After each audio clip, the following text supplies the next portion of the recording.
We're both like, All what's up? right. What's up, y'all? Well, right now it's just me and you. Oh, there's three people. Okay. What up, three musketeers, whoever you are? Three Musketeers. Yes, I know we posted on our social media late, so y'all know what it is. Yeah. But Um, but that's also interesting because we were like early last week and then still had so many people on. So facts. Which Zoom? Why is my Zoom workplace even on? That's literally me. Rouse pasta sauce, librarian. Hey y'all. why did that immediately remind me of legal Legal. Oh my god! I was so glad that you knew exactly what I was gonna say. Mhm. All right, have a good librarian. Have a good shift. Oh, okay, yeah. Thanks for tapping in. Law is it librarian like Lowry's? Law Library. librarian. Hmm. Hey, hey, hey. Hey, Jamila. What's going on? Jamila, are you the Jamila in Bat Baltimore? Is this the Jamila? I just want to know. What's going on, y'all?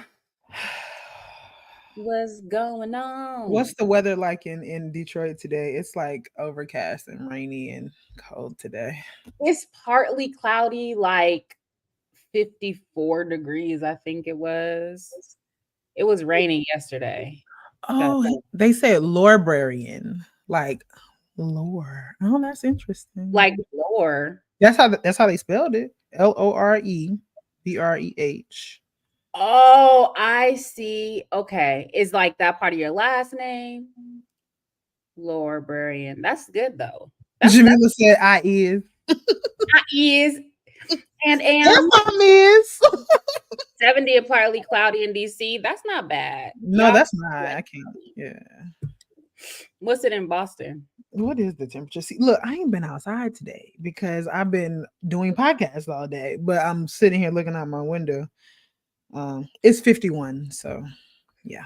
Okay, okay, okay. Yeah, I went outside to walk to the gym and to walk back to my apartment because it's like just across the way. Lucky you. When I go to the gym, I have to take a whole two trains, and a 10-minute walk and back. So Listen, you already know that's number one. Well, yes, number one, I'm looking for an apartment or anywhere to live. It's like, is it in proximity to a gym or do they have a good gym on the premises? Like, I gotta do it because So the thing about this particular apartment that I'm in, though, is that I moved into it when I came back from Germany, and my friend Tahira was living in this apartment, and I was like fretting about not having time to actually come look because I'm not getting into no apartment in Boston sight unseen because it's right. just too many rats. And so then her and her husband bought a home, and so she texted me and she was like, "I'm getting ready to leave my apartment. Do you want me to let the landlord know that I have somebody that wants to?" I was like, "Yes." So I didn't even have to go through a whole Mhm. process. It was just, which I am grateful for because apartment hunting is also stressful. It's the worst. Yes. The worst. All right, All y'all. So right. we can go ahead and get started. I'm glad you made it. Is it Cherry Bomb C? Yeah, Cherry Bomb C. I think that's what it is. Glad you made it. What's up? What's up? Okay, y'all. So, Layla, what's going on in your life, girlfriend? So, I think we mentioned when we wanted to start. Yes, rats, Leah, rats. Just more rats than people in the city. Um, when we started this iteration of the podcast, Life Study Revolution, one of the reasons why we wanted to have life as a component is obviously not, we don't do this every episode, like we do check-ins, but we wanted to make room for, like, obviously Sharice as a new mother, like just things that are happening in our lives. And so today, in addition to being Indigenous Peoples Resistance Day, would actually have been my mother's 63rd birthday. And I am like, really, I'm in an interesting new era of grief. I will say that.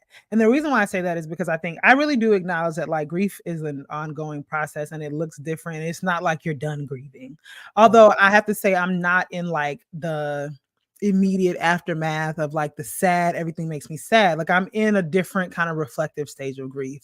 Um so I am thinking about like my mom, but I also realized that like just over the course of my life, like I don't know if I've shared this with the audience before, but like 2011 was like my first kind of major bout of like adulthood grief. Like in January of that year, my mother was diagnosed with breast cancer.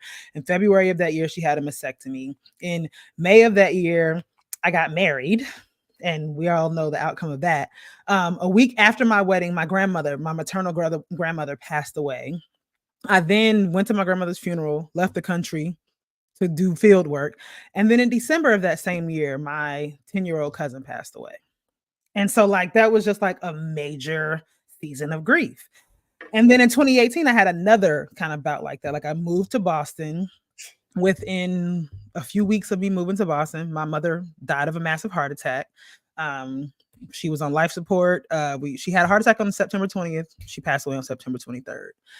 After that, like literally the next month, my brother was hospitalized for a time, and that was a whole ordeal. And then in December of that same year, my maternal grandfather, passed away. And so like I feel like that I have been dealing with an extended compounded grief about a number of things, right? And I think also like grief is not just like death of a person. That's something that I've been thinking about a lot too. Is like it's also a loss of who you were, right? So it's a loss of who I was when my mother was alive. It's a loss of who I was even when I was married. Like even though I don't have any regrets about leaving the marriage, that it's a loss of that part of myself of life, right? And so I've just been thinking about what it means for me to kind of be in a state now where I'm feeling good about things, right? And like I'm able to think about my mother and think about my grandmother and think about my grandfather, and these not be things that immediately bring me to sadness. But that I'm like, so that's why I say I'm in a different era of grief because I'm still grieving their losses, but I'm able to have a different kind of relationship to it, right? And so, like, I don't know if I mentioned this, but one of the things that made me feel really good is that when Sharice and I were in Chicago for the conference, I think 2 weeks ago now, I ran into an old friend of mine, Addis, who I had organized with. Haven't seen her in like 10 years. And one of the things she said to me that made me feel really good, she was like, "It's so good to see you. And it's so good to see that you are the person I remember you to be," right? And I think that, like, for me, one of the things that I've really tried to do since my mother passed is like channel who I felt like my mother was was a genuinely kind person, a genuinely understanding person. And it just touched me like very deeply for artists to give me that kind of confirmation of, I think, something that I've been working towards in my own sort of personal development, but not necessarily telling anybody about, but for her to see that and recognize that. So I just, that's where I am. I had that reflection and I wanted to share, for those of you who follow me on social media, I've already shared this, but I want to share this brief kind of meditation on what grief and loss is, and how it's helping me sort of, manage this moment right in my life. Let's see. Let's get a Oh, wait, I'm sorry. I think I did not share the sound. Let me go back. Make sure you can hear it. Okay, yes. Sound should be shared. You can let me know if for whatever reason you can't hear the sound. About loss is you don't lose someone once. You lose someone a first initial time. That is the inciting event. And then if you live long enough without them, you lose them repeatedly for as long as you're alive and they're not. And that means that you have to get accustomed to burying someone repeatedly, which, if not thought of in a way that is generous, can be too daunting to live with. But on the other hand, if you believe, as I do, that grief is kind of just an emotion that's knocking on the door of memory and asking you to recall something, then there's real gratitude in that. There's real gratitude in recollection. There's real gratitude in me reaching for my mother's voice even when I don't retrieve it, because I'm reaching for my mother nonetheless. It reminds me that I am losing a person over and over and over, but by losing them, I get to return to the site of their living that I can recall. And that is celebratory. The thing about So yeah, that is that.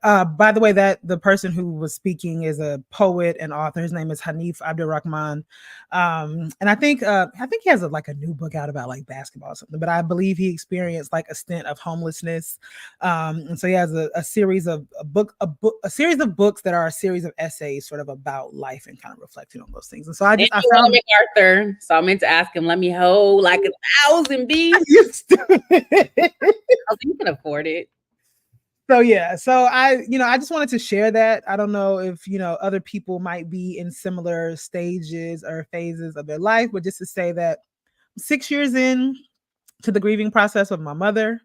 Let's see, my grandmother died in 2011, so more than a decade in with that. And it is a continuous process that is like constantly shaping us and changing us, sometimes for the good and sometimes for the worse. But I think at the moment it seems to be for the good. And so I just wanted to share that with you all, with where I am at the moment. And then I just have two other brief check-ins about life. So I spent the better part of this morning with Jackie Lukman and I never say Henry's last name right. Hakamaki. Is it Hakamaki? Is that this? Of the Gorilla. Like to be terrible. With the Gorilla podcast. And we actually, they're getting ready to do like a multi-part series conversation on Africa, like on different aspects of like resistance, colonial resistance, Africa. To my knowledge, the first episode is going to be actually with Mamadou Tall, which is about the importance of studying Africa. And then Jackie and I were told that our part of the conversation is going to be like a framing for like what Pan-Africanism is. And then to start, and I think they said it's going to be like 30 parts. So it's going to be like a long series that they're going to do. But it was I found it to be a really productive, useful, insightful conversation. And so, I'll let folks know when that is on its way out. But that was, an enjoyable experience this morning.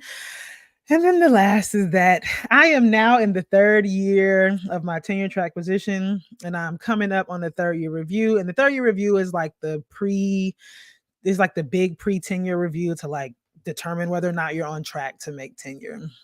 And I don't know. I don't even know that I'm finding this that anxious of a process. But, I got an email from the chair of the Academic Affairs Committee in our department saying, "Hey, Layla, just wanted to let you know that we usually do this review in the spring of third year." And so I just responded saying, my offer letter when I got hired says that I could do this review in year 3 or 4. Can you just tell me what the benefits and drawbacks are of doing it in year 3 versus year 4? Y'all, why did a whole thing ensue? And like they wanted to have like meetings and do this whole thing just to basically say, well, your 10-year review, even though it's in year 6, it actually starts in year 5. And so really the best thing is to get this feedback as early as you can so that you know what you need to, which is convincing, like fine. And that's all I asked. But it didn't require all of this like alarmist kind of response. And I feel like part of that has to do with just the way tenure expectations are really kind of like shrouded in like just secrecy. And so it just felt uncomfortable with that being the response, because what she told me, she could have just written to me in an email and I would have been fine with that, because I really asked a very straightforward, direct question. But it became this whole thing. So who knows? It's going to happen in the spring. So I will keep y'all posted. So those are my life updates. Woohoo! I think at some point, I don't know when, I'm gonna have a major like breakdown, because I just run away from grief. So my dad died in like 2018. My grandma died like a week before my baby was born, and I just kept it moving, just because I just keep it moving. And so one day I think I'm just gonna be like, oh damn, and I'm glad that I'll have you to be like, Layla. But it does happen like that, because there'll be something. Like I Mhm. remember when my mom died and I was in a mall one day and I felt like I was really kind of handling things well, although it was just so many other things going on that like, and then somebody walked past me that smelled like my mother. Mhm. And like it just took me all the way out. Mhm. Like and just the smell, right? And so Yeah. that's why I say that I'm in a new season of grief as opposed to saying like I'm done with it because like things Yeah. just happen. Well, you know that your olfactory sense is the strongest sense linked to memory. So that Mhm. makes complete sense. But happy birthday. Musa said it's good for your skin to Happy break birthday, down. Bobby. And it's my mom's birthday is October 20th. So I Hmm. remember finding that out. I was like, man, I feel like we were like kismet in terms of like our coupling because Yeah, there's because your dad passed away not long after we met, and my mom passed away not long before we met. So I feel like it's like a 6-month period. Yeah. Ain't look what it say. Won't God do it? Won't He do it? All right. So speaking on a slightly lighter note, so my editor from California Press tapped in about my mutual comradeship book and was like, you gonna do this shit or what? He didn't say that. He just said, any updates? And I do not have any update. I mean, I do. So basically, my initial iteration or my initial vision for mutual comradeship was a much bigger, more wide ranging book. But the more that I thought about it, so I write a lot of stuff in my head before I actually get to like finishing it. So I think that where I'm at now is I want to use just the We Charge Genocide document to really pull out and do a tighter engagement with mutual comradeship, both a theory and praxis. So, and that's easy enough to say. I just need to get a sense of what the chapters are going to be, which I have in my head too. And I have actually written that on paper. So I just want to send him like a little bit tighter. And then also, part of me is just kind of like, I don't want to send him another proposal. I'm just going to send him the book. And so I really need to think about timeline for myself. Like, do I want to really try to push myself to get it finished by like March, by summer?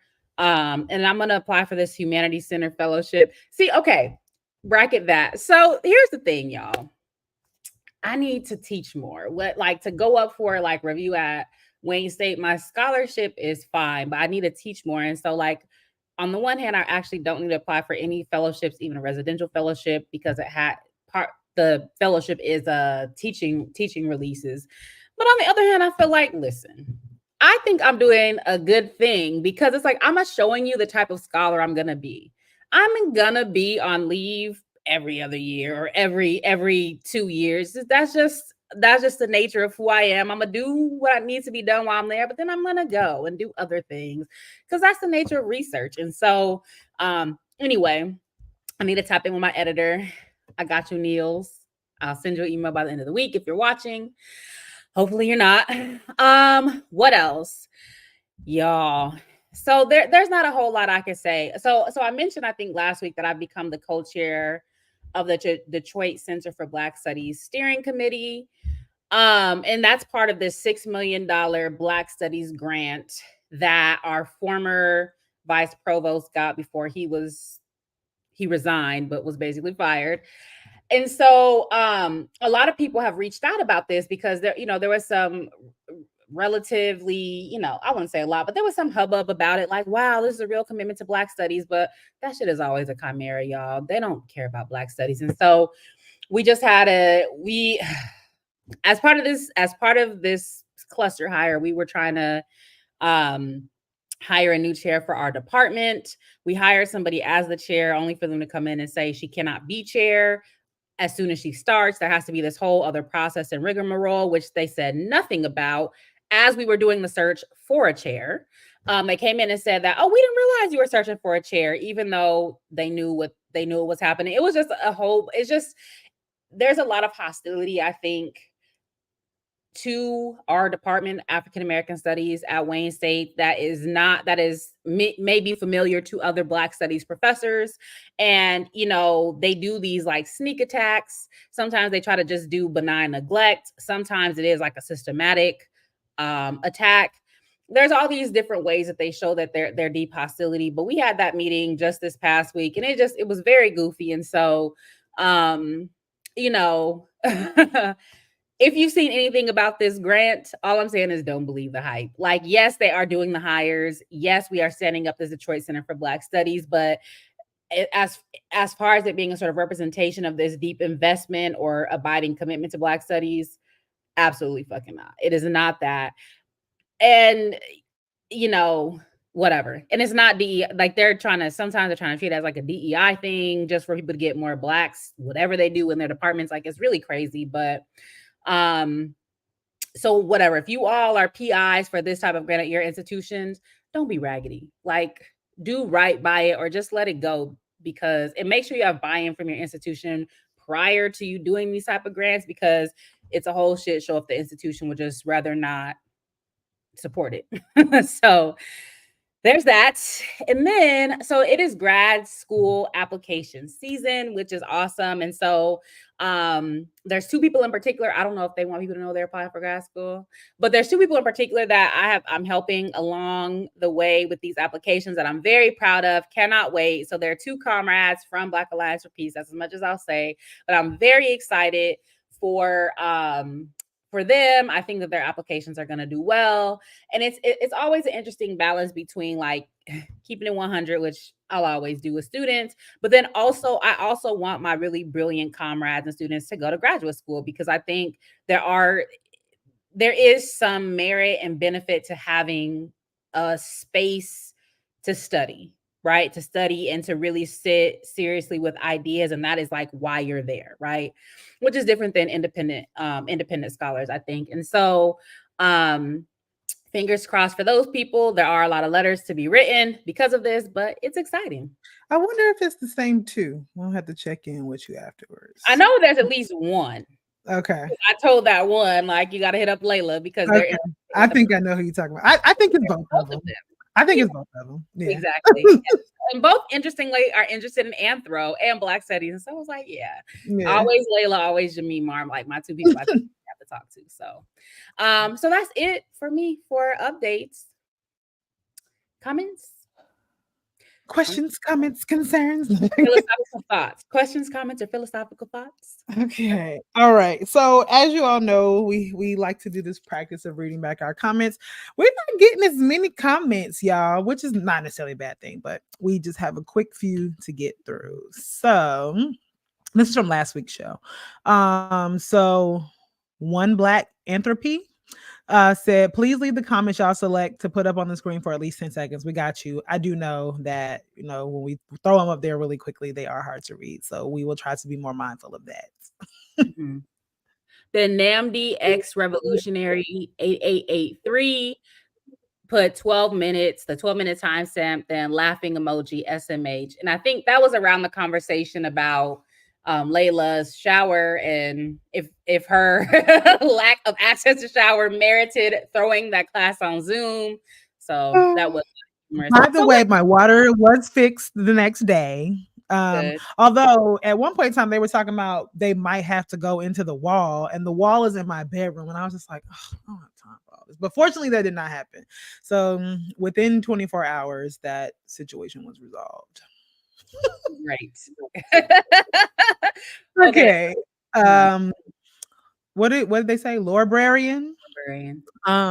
If anyone's library has access to Hoopla digital service, the We Refuse audiobook is also available on that platform. So that is helpful information for folks. Yes, use your public library. Use it before you lose it, because pretty soon I don't think you will. Well, yeah, you did just this morning. You shared with me I did not know about the whole finding articles to get behind the paywall thing that you shared with me. So yeah, I googled that because I'm about it. I'm like, how do you get behind the paywall? And then it's like, yeah, internet. It's like, what is it, archive or some shit?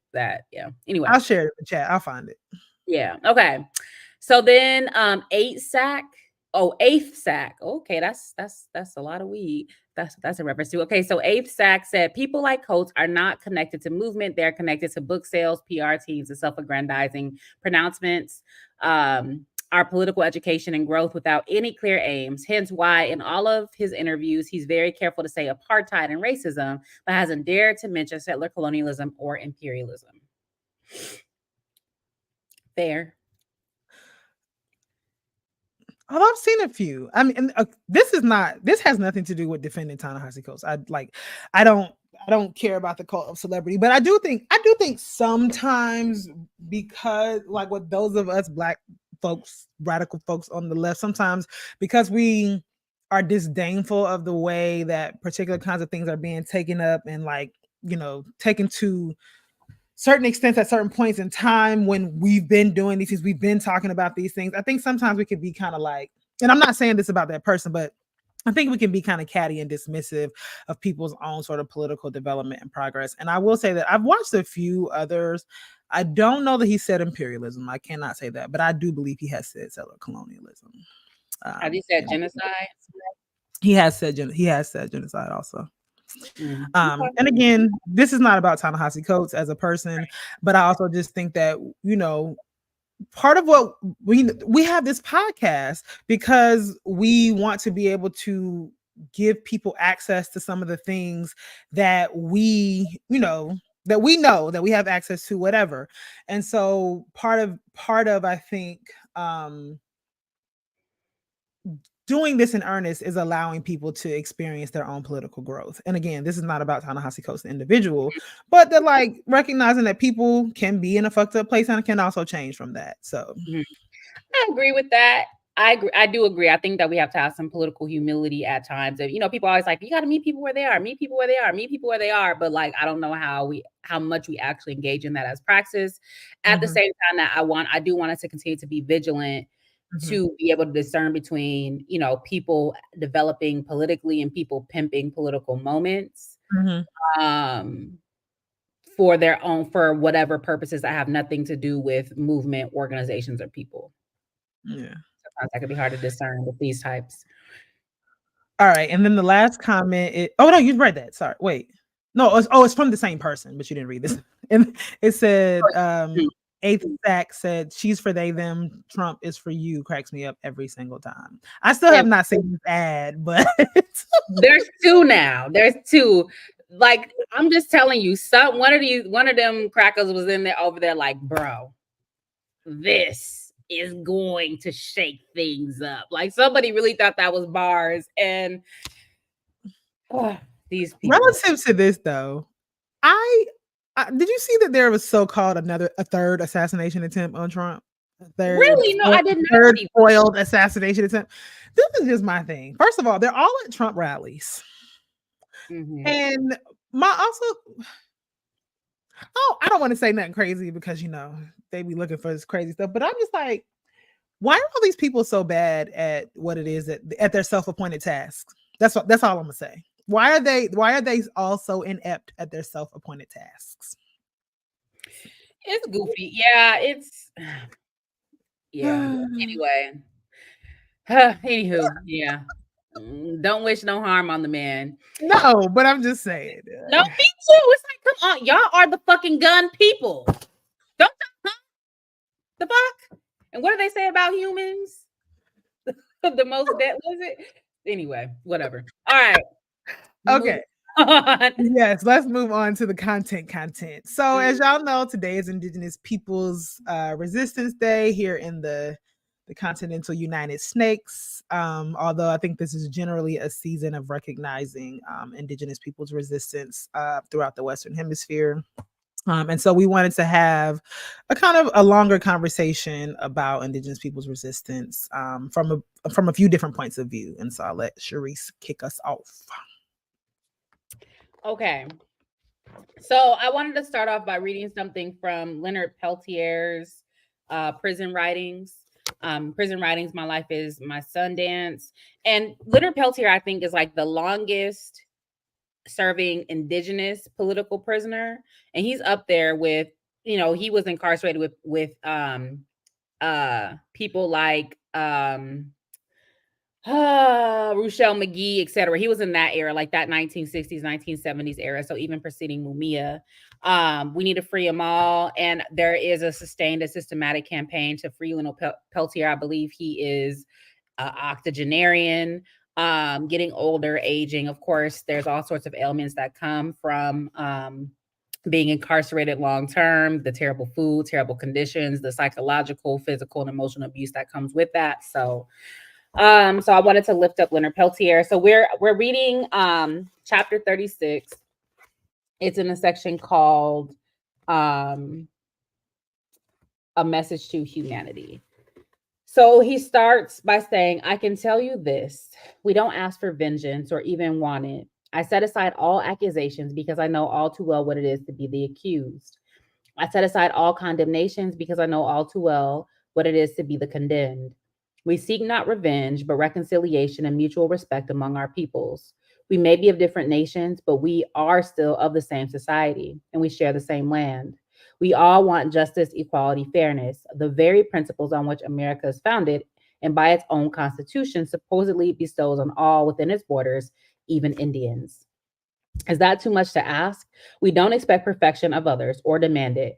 It's in our imperfections that we bear our common humanity. You're muted.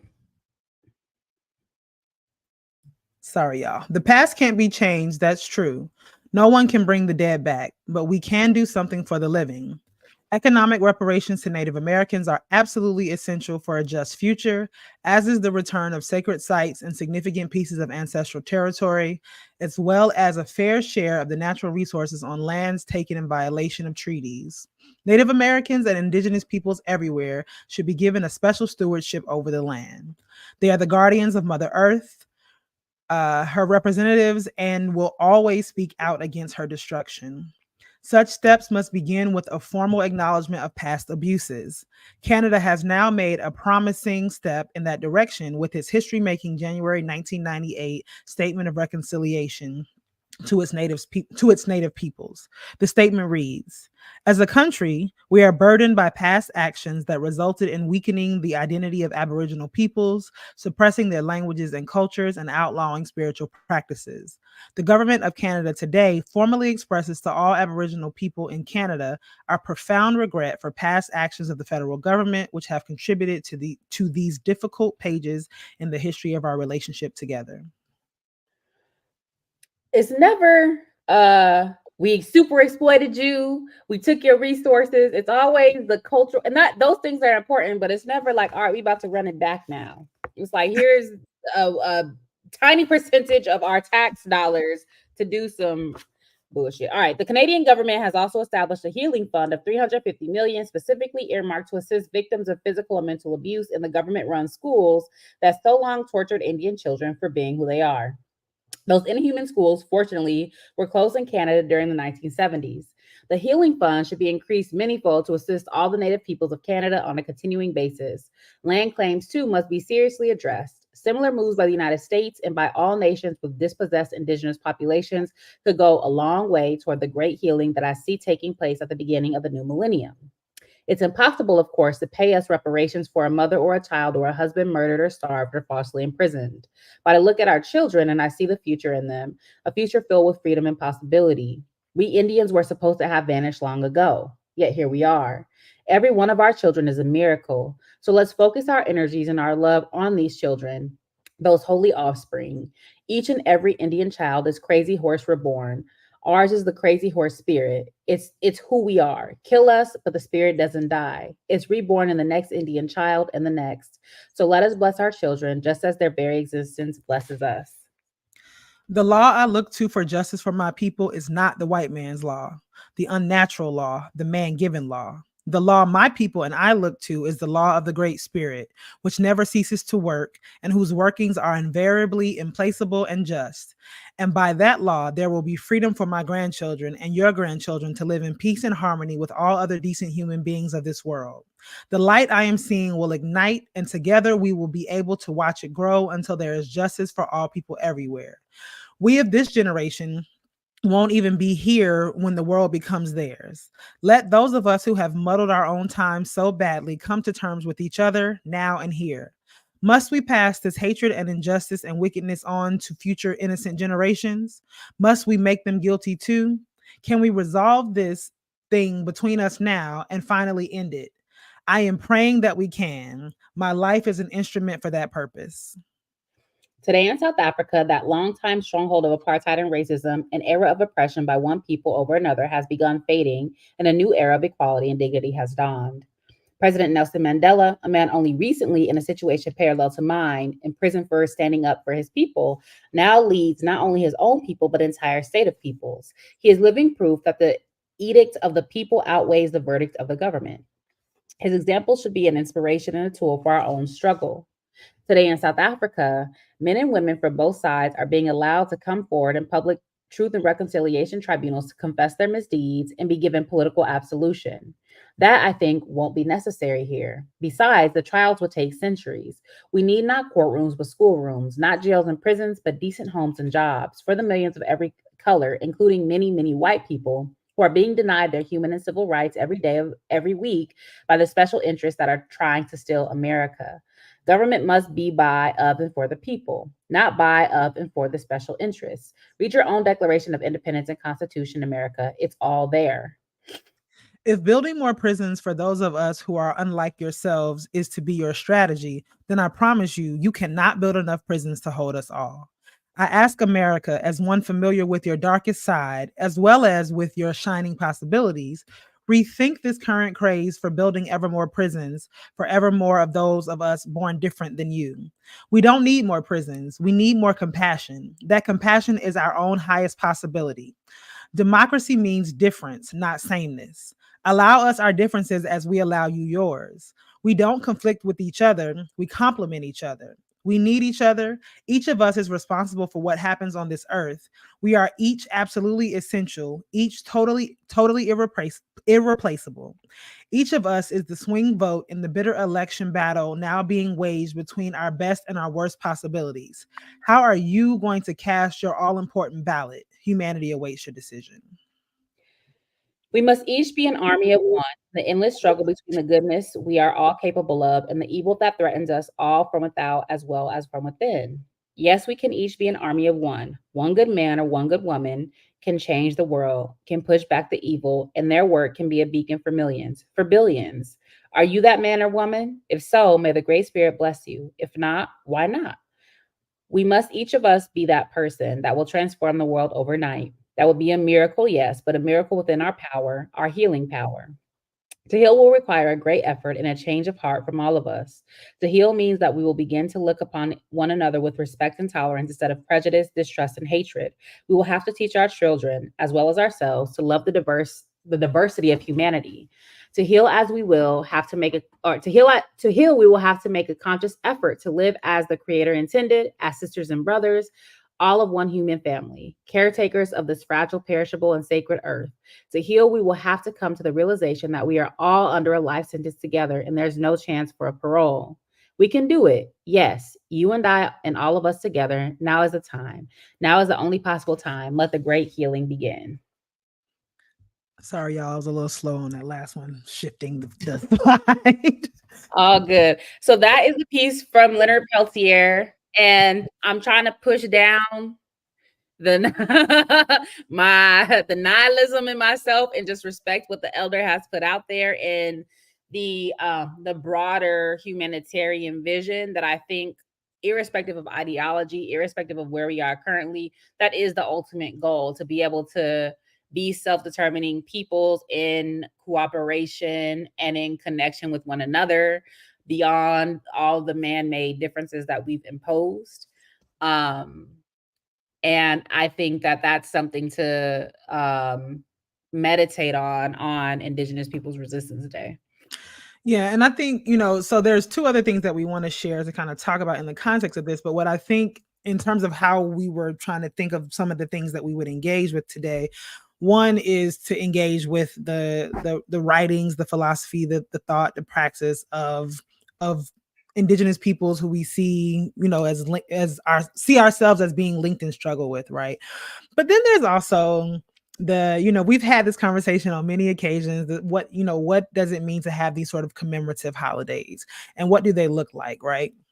And so in the context of the US, the Biden administration has shared over the last few years a statement in support of Indigenous Peoples Day, right? And it's just really absurd. I want to share pieces of it. I don't want to read the whole thing because I don't think it warrants that, but I just want to sort of point out this as one of the sort of strategic ways I think the government participates in this process of attempting to co-opt the initial sort of spirit and impetus of these kinds of observations, right? So this is a proclamation on Indigenous Peoples Day coming from Biden's office, right? On Indigenous Peoples Day, we honor Indigenous people's strength, courage, and resilience. What bullshit. We celebrate the vast contributions of Indigenous communities to the world, and we recommit to respecting tribal sovereignty and self-determination and working to usher in a new era of our nation-to-nation relationships. What does that even look like? Like, what does that even look like in a country that continues to perpetuate genocidal tendencies, tactics against not only its Indigenous populations, but others, and is also actively engaged, just in terms of thinking about broader Indigenous struggles in the world, actively engaged in propping up, funding, supporting genocide against the Indigenous peoples of Palestine, right? Like I said, I don't want to read this whole statement, but I wanted to put this here as an example of what an attempt to sort of acknowledge and co-opt the history of Indigenous people's resistance looks like coming from an imperial power like the US. And then I want to look at that in sort of relationship and in opposition to what has come out of Venezuela in commemorating this particular moment. So I want to share that one. Also, and that one I will read the longer piece. We can also share that one. So Venezuelan people marched to commemorate anti-colonial Indigenous Resistance Day. And that's the other thing, right? Even the language being different, right? Because I think the language for the Biden administration is a proclamation on Indigenous peoples, right? And then there's a difference coming out of the Venezuelan government, which is a commemoration of anti-colonial Indigenous resistance, right? Just even in terms of framing. Okay. So Caracas, October 12th, 2024. The Venezuelan people marched on Saturday to commemorate Indigenous Resistance Day and to reject Spanish interference in the Caribbean country's internal affairs. And here, even this, right? As much as they are attempting to acknowledge the historical significance of Indigenous Peoples Day, they are also attempting to connect it with ongoing contemporary struggles, right? And so you'll see more throughout this. The march went from Chacaito to the Indigenous Resistance Monument, which replaced a Christopher Columbus statue taken down by the people in 2004 in Plaza Venezuela, center of Caracas. The mobilization was led by Interior Minister Diosdado Cabello and National Assembly President Jorge Rodriguez. Rodriguez, a high-ranking official of the ruling Socialist Party of Venezuela, took to the stage to denounce the, quote, greatest genocide in the history of mankind. He also criticized Spain's refusal to recognize the crimes committed against Indigenous populations while continuing to celebrate October 12th as a holiday and meddling in Venezuelan affairs. In front of the crowd, Venezuelan Indigenous Deputy Cariela Are read a resolution approved by the National Assembly on Tuesday, urging President Maduro to evaluate in a timely manner the break of diplomatic, consular, and trade relations with Spain. The bill came in response to a proposal adopted in the Spanish Congress of Deputies to recognize former U.S. far-right backed candidate Edmundo González Urrutia as Venezuela's president-elect. Last month, 75-year-old Gonzalez self-exiled in Madrid after losing the July 28th election to Maduro. In the document, the Venezuelan parliament demanded that the Spanish government respect the decision of the Venezuelan people who sovereignly re-elected President Maduro. The National Assembly also exhorted Spain to abolish the monarchy, calling it a, quote, ridiculous institution based on blood rights and currently a hub for corruption, chaos, and the expression of the far right. For its part, President Maduro joined the march via phone call and drew parallels between the Indigenous and African people's resistance against Spanish colonization with the present plight of the peoples of Palestine, Lebanon, and Syria against colonizing powers. Quote, fascism is the air and direct expression of colonialism. Today's fascism is the air of the worst in the history of humanity, Maduro said. In contrast, We inherit the noblest and most beautiful resistance, the heirs of indigenous leader Waikapuro, who represents our dignity. The president called for renewed efforts to rescue native languages and provide housing, healthcare, and education plans to indigenous communities across the country. Maduro likewise urged the creation of an indigenous youth organization and militia. For its part, Venezuela's Foreign Affairs Ministry issued a communique early Saturday to commemorate the anti-imperialist and anti-colonialist tradition and the legacy of struggle and dignity inherited from the country's indigenous populations. Today, as the world confronts new fascist and racist currents that seek to impose historical revisionism by minimizing the atrocities of the invasion, occupation, colonization, and slavery processes in the Americas, Venezuela reiterates the importance of keeping alive the history of struggle and resistance of our indigenous and Afro-descendant peoples, read the statement. The communique emphasized that the complicity and silence of the European elite and the rest of the world during the current Israeli onslaught against the Palestinian people serve as a reminder of the need to defend historical memory. International law experts have classed Israeli actions as genocide. Indigenous Resistance Day was established in 2002 by President Hugo Chavez as a means to challenge the traditional Columbus Day or Day of the Race. These labels are viewed as racially insensitive and obscuring the crimes against indigenous peoples and their enduring struggle against colonization over the centuries. The milestone is also meant to celebrate indigenous peoples' history, culture, and identity. Under the Chavez government, the Venezuelan Aboriginal populations gained constitutional rights to ancestral lands, cultural preservation, and political participation, although they continue to face many challenges to access these rights. On October 12, 1492, European colonizer Christopher Columbus reached the American continent, marking the beginning of Spanish colonization. Venezuela declared its independence in 1811, and the war against Spain ended in 1823. And so that is a brief reflection on what it means to commemorate indigenous peoples and anti-colonial resistance, both specifically in the Venezuelan context, but I think also creating the link between indigenous struggles worldwide. Yeah, and I just dropped in the chat.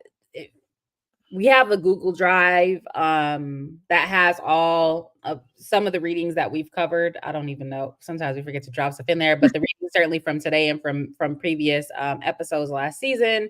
So yeah, so you can access the readings there. And if I think you need if you don't have access, you can just request access and we'll give it to you. Yeah, but I think it should be public though. Yeah. What does that say?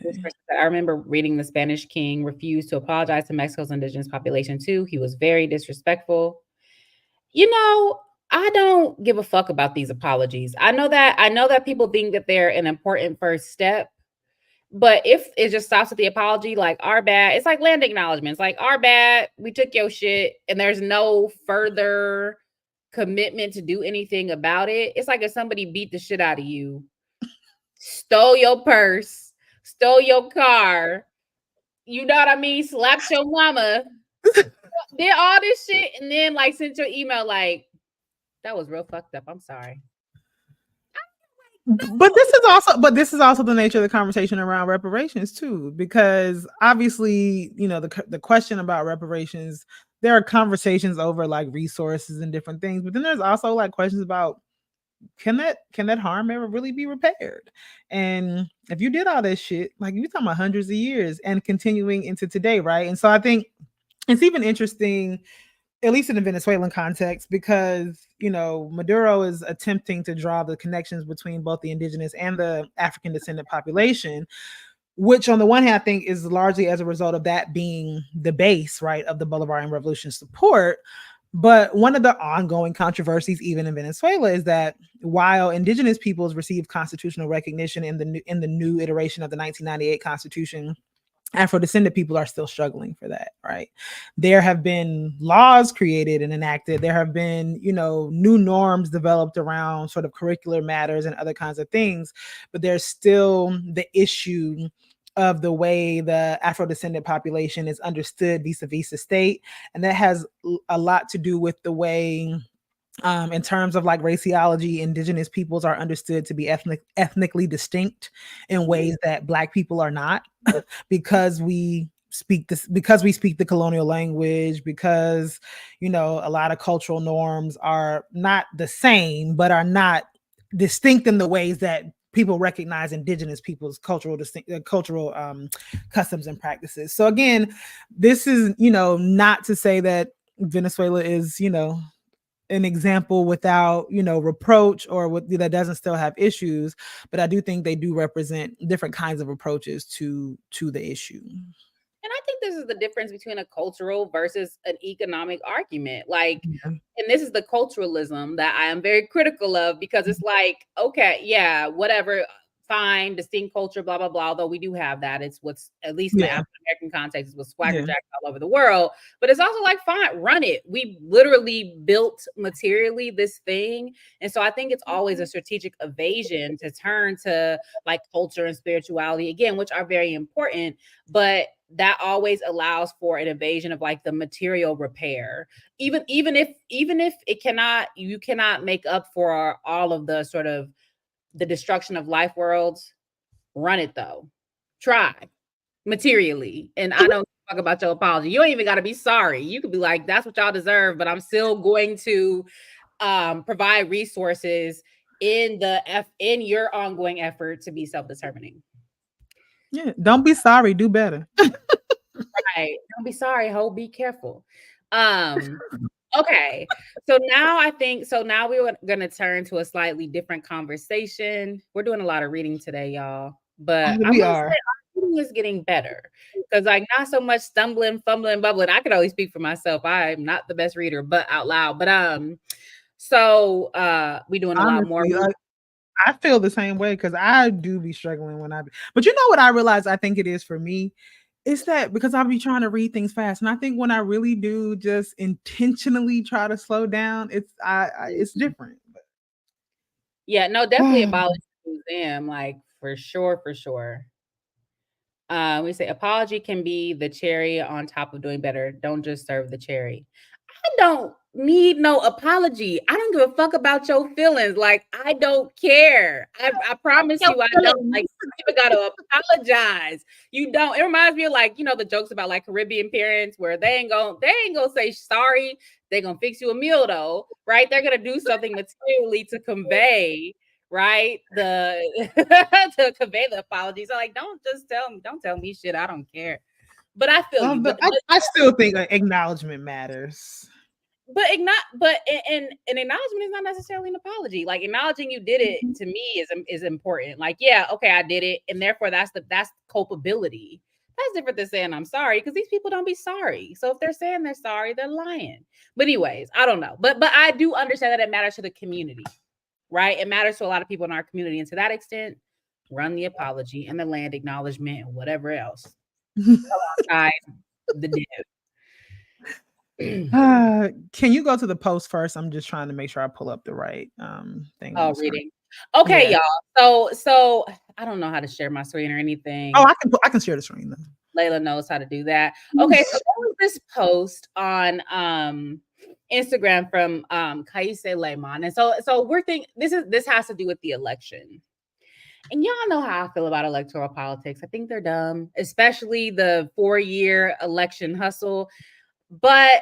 And so I am often not moved about what people have to say about the election, but I will admit, so first of all, I think it's like I'm falling in like literary love with Kaise Lehman. Like, I don't read literature, it's not my bag, but like the way that he writes, I find to be very compelling. But I ran across this and I thought it was not only beautiful, but it gave me pause to think about, to think alongside how people in our community are thinking about the election. So he said, I'm still excited to beat the dog shit out of that sorry, bottomless pit of a human and fight Harris and them on all their lethal centrist politics. Black folks from Mississippi have been morally multitasking, and we have to respect your moral multitasking too. But we get one more time to humiliate this man and secure more healthy choices and protection in Mississippi. the right to fair elections in Mississippi, the right to breathe cleaner air in Mississippi, the expectations that the government will not raid the trailer parks of our Mexican neighbors, separating families while never regulating the people who run chicken plants. We are the poorest, blackest state in the nation. We need a federal government willing to intervene when the worst of white folks want us drinking wet lead. They eat black grace down here, eat it, bloody chin grins, and then they demand more grace. This is why Black Mississippians will do our part to defeat Trump. This is why we have to demand more from Harris and the centrists. They eat black grace down here. Now, argument notwithstanding, y'all know that was bars. Like they eat black grace down here. Now, there are several retorts that I have. One about, we see what happened in Flint, Michigan. I believe that was under a Democratic governor. The Harris campaign is not against fracking. They are for fracking. They are in no way for more regulation of corporations. They, as we know, people are getting sick off lunch meat right now, right? And so there's much to push back on with respect to what's being argued there. But I also do think I love the honesty here because that's all I've been asking. Just say, we don't fuck with that orange bitch. We hate him. We hate that toupee wearing Chester Cheetah, motherfucking laundry sack shaped, stumbling, bumbling, Amelia Bedelia piece of shit. Say that. And say that we would rather have, right? That is our purpose is to defeat him. You can do that without ascribing any virtue, any legitimacy, any sort of accolades to the Harris administration, which I feel like so many people are doing. Like when we read that article with Angela Davis and Joanna Fernandez, where Joanna was saying or one of them said this will open up more space for radicals to organize. No, it won't. What Kaisa said is that we will push them on their centrist politics. And I just think that that's a more practical and honest statement than to push people left and blah, blah, blah. And so I appreciated that post. And I think that there is legitimacy for people who are in places like Mississippi and Texas and Florida, who have already experienced a version of the intensified bullshit that all of us are feeling in some capacity, right? And so I just wanted to share that piece. I thought it was a really gorgeous piece of writing that I thought was politically honest. So yeah. Not you getting soft because the writing is beautiful. And I'm just bruh. And he took it down. I literally sent him a DM bruh. We gonna talk about this on our podcast. I need that. And so he sent it to me. So yeah, that's beautiful, compelling, and honest writing. And I think that it's the least we can do as knowledge workers. So yeah. Okay. So this is again all part of our kind of study component, right?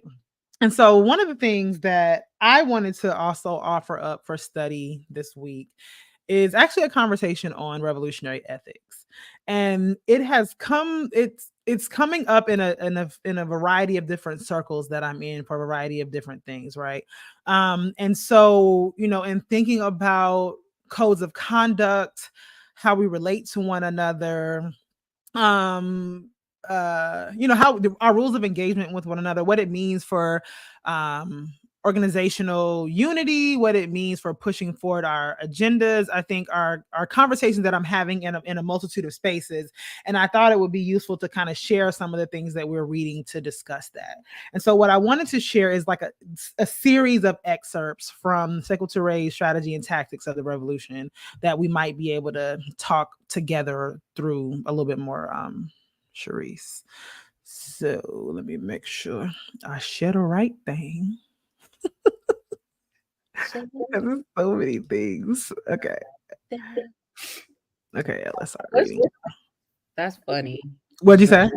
Somebody Chirimacha put Drump ruined the color orange for me. It's my favorite. Okay. So I'm gonna like keep scrolling through this to a bunch of different passages that I have highlighted, and then you can interrupt at any point if you want, Sharice. And I can't, as I'm reading, I cannot see the comments. So if folks are having reactions or responses, you're welcome to bring those in. So on the ethics of the revolution, revolutionary ethics is practical, constant, and always acting with fidelity to the ideology of revolution. And since politics is ideology in action, consciousness in motion, revolutionary ethics is active fidelity to the politics required by the ideology of the revolution. So that's a starting place. Some of this is very particular to what was happening in Guinea at the time, and so that's why I want to skip through some of those things. We must acknowledge that many of our former fellows have defaulted and have even become enemies to the people. For in the beginning, they did not pay any attention to the degree of their adherence to the ideology of the party. For after having become aware of this ideology of the party and noticed substantial divergences, they did not care to engage in discussions with more convinced fellows in order to assess the basis of their disagreements. Indeed, divergences may arise because one has not well grasped the party ideology. They may also appear because these fellows belong to a class that is actually opposed to the class of the revolution, to the people's class. In the first instance, discussions are necessary to eliminate every misunderstanding and liquidate every reservation. This is achieved through seminars on political and ideological training. In the second case, the problem is resolved through class struggle. Only practical fidelity and doctrinal firmness will help to avoid confusion and enhance the progress of the revolution. First thing I want to say about this, so if you don't know, obviously Secretary wrote in English, wrote in French, and a lot of this is translated, and these are not the best translations, which is why there are, words missing, whatever. But what I am drawn to in this particular paragraph is thinking about the decisions that people in different states and stages of struggle have about ideas and whether or not they engage in a like, what is the right word? In a committed way to wage struggle over ideas, right? As opposed to sort of just walking away from or deeming people, to not have good grasp of things, or even to say that we disagree when sometimes what we don't necessarily disagree with, sometimes there actually is a misunderstanding. Now, in other instances, there actually are misunderstandings, and we do there actually are not misunderstandings, and we do disagree. But I think that the work of revolution is really being able to determine with a sense of clarity the distinction between those things. The next I want to skip down to is in 285. Okay, yeah. Revolutionary ethics constantly requires from every revolutionary the analysis of every action of a public character in order to make sure of the conformity of this action to the aims assigned by the revolution. Revolutionary consciousness aims essentially at ensuring revolutionary objectivity. Let's get down to the next one. If at all levels of the revolutionary movement, the practice of criticism and self-criticism is considered a militant duty, revolutionary ethics requires that the individual makes his criticism and self-criticism in the performance of every action. Revolutionary ethics requires, therefore, that political assessment precede every decision, even when it has an essentially economic, social, or human character. The revolutionary is that new man whose family is solely made up of revolutionaries. And I think one of the things that and he's going to talk more about this, that I appreciate about this next section, is that, in kind of feminist literature, there's a lot of theorizing of sort of the personal is political. And I think that this is Sekou Touré's own attempt at theorizing what it means to really live with a particular kind of revolutionary ethic in every aspect of life. Because he then, go ahead. What is the step before this? So this is the revolution and the revolutionary. So is this also prefigurative? That is to say, how one is oriented prior to the revolution and becoming revolutionary? Does one become a revolutionary by practicing these ethics, or like, what is the model for people who are not here? Because what I find there's Time lag, right? So an example of this is that I have a particular critique of intersectionality that I can have being in Black studies, and because that is hegemonic in our field. But then there are people either elsewhere spatially or even disciplinarily, like they just got intersectionality. Do you know what I mean? Yeah. And so the way that on the one, so it's also a question of like, can you skip steps? If I am here, can I just simply explain to you why it is that this is actually going to deter you from where you need to go? Or do you have to go through that process for that, ideological development? And I don't even know if that's a good parallel, but it's like, what is the ethical orientation prior to having stepped into revolution and being the revolutionary subject? And I don't know that the answer is the same to all that, because I don't want to necessarily, this is just my own response to this, not necessarily speaking through psychotherapy, because I don't know that everybody has to go through every step. I do think that there are some things that some lessons we don't have to learn ourselves. Some lessons we can learn from other people. But I think it also depends on the approach to learning, because I think that for some people it is a very sort of embodied experience that allows information to become real. Whereas I think for some other people, being able to engage through literature, through types of ideological struggle, can convince them of those things. But I do think that there are some people who have stories of having been intellectually, ideologically introduced to things, but not really grasping them until they have a material encounter with what that means to actually really inhabit that. And so I think that it can be prefigurative. I don't necessarily know that there is a definitive answer to that, at least for me. I don't know if other folks, like your thoughts about that, or if other folks want to weigh into that.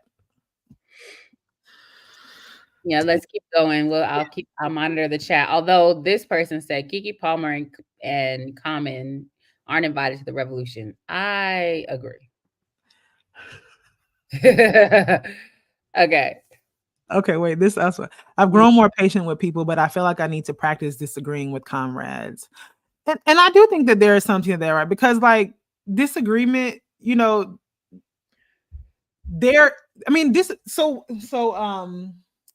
disagreement is like resolving contradictions, right? And contradictions are essential to really being able to develop our ideas about certain things, to be able to struggle through. I don't know who we do have to be able to struggle through those. And so I don't know. I think that for me, that is something that I engage in more consciously, I think, in when I'm acting as a teacher, in the capacity of a teacher. And I do think that it's different, although I still think I bring parts of that when I'm engaging in struggle with like people who are supposed to be my comrades in organization too. What is this? Joshua Ingram said, isn't it just about order of exposure? Most of us see the mainstream bourgeois concept and then build from there. Reminds me of Rodney's Marxism and African liberation. I don't know what that means. I don't know what it is referring to. I think in terms of the question that you asked about what, like, about the revolutionary subject and whether or not, you have to go through this process or not, I think. Or I guess, and my whole question is like, this is revolutionary praxis. Mm-hmm. What is pre-revolutionary praxis, but on the road to revolution? So you cease being bourgeois, or you recognize that being bourgeois is not the order of things. It's sort of like what it seems to me, and I guess to answer my own question, it seems like you not fake it till you make it, but it's a practice that one engages in. But also like where are we? Are we pre-revolution? Because like I think we're talking about developing revolutionary ethics, but we are not in the midst of we have not achieved a revolution, but we're still talking about trying to engage in revolutionary ethics to both get us there and sustain us. Right.